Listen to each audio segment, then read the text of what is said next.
You know, everybody has a different temperament and personality, and it's something that has to be developed, you know, over a period of time.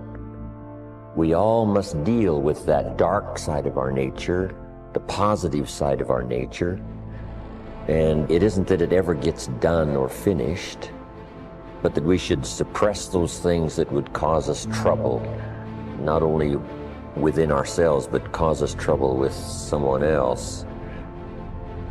You're not aware of that conflict going on.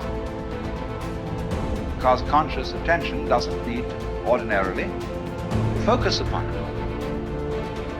And so you don't get involved, and you're not anxious about what party is winning and what party is losing. They're keeping up a kind of balance. It's a spiritual battle, and it's taken people thousands and thousands of years to figure this out.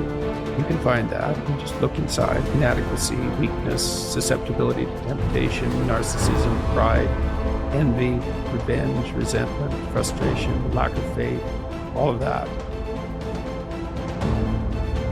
So we spend a lot of our energy, a lot of our time, a lot of our work and our thoughts on how much stuff can I get, how much can I accumulate.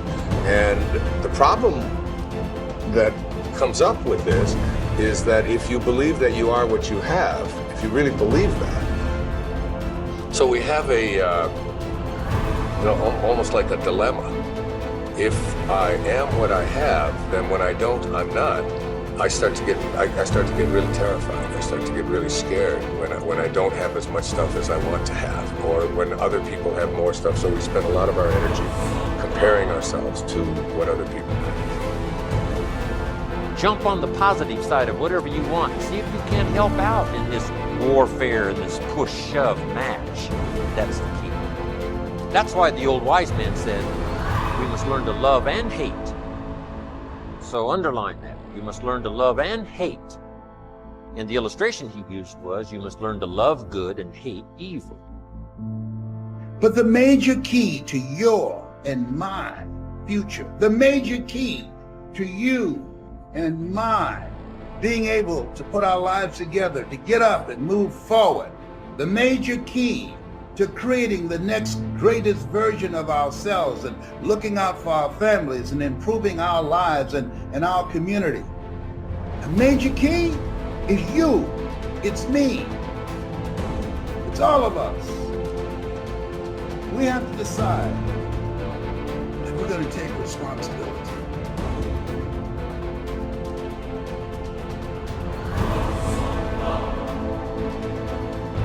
So, what are the opportunities today?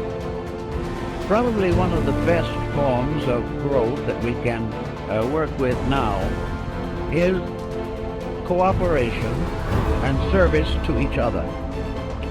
The individual finds perhaps the greatest basic joy that there is in the human composition when he brings joy or releases joy through other persons.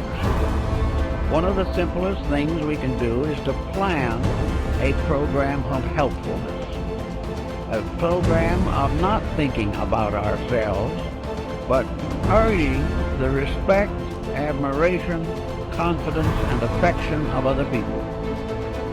It is something to look back quietly upon a good deed that has brought security to another. And this type of backward looking is probably the most cheerful as possible. So service to others.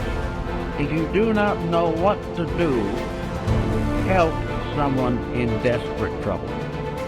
Forget being deprived of a few hours of television or being requested to turn away from some ordinary leisure that you have planned.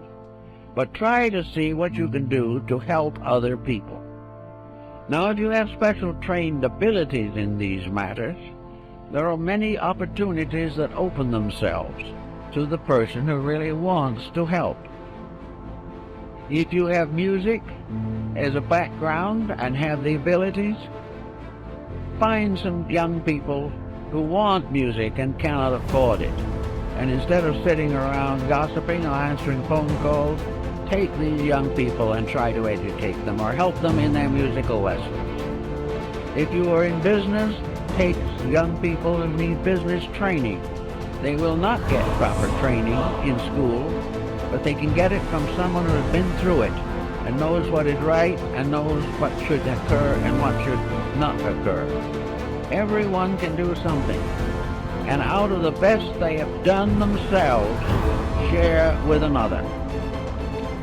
Then there are things you can do for yourselves.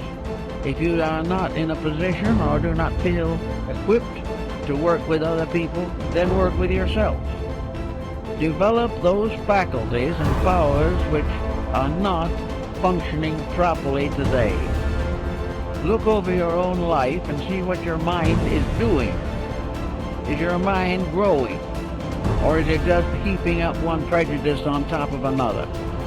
Watch your thoughts and see whether or not you're instinctively criticizing things you do not understand, or have developed powerful prejudices which interfere with justice and judgment. Look over your own nature and then go to work on the problem that you find needs attention.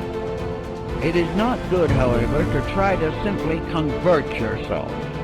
To sit down and say, I shouldn't hold that attitude, is usually not very meaningful. What you really should do if you dislike a certain condition is get into that condition yourself. Move in on it and find out why people think the way they do. Instead of criticizing from some set point within yourself, find out why other people are not more successful in their judgments.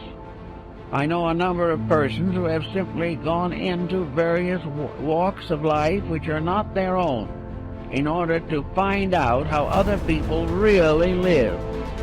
And it is almost certainly an eye-opener. If you do not wish to go through all this, it then is the best attitude you can have is to believe firmly that every individual is doing the best he can for what he is. And it is always important to try to estimate what he is and help him to become better.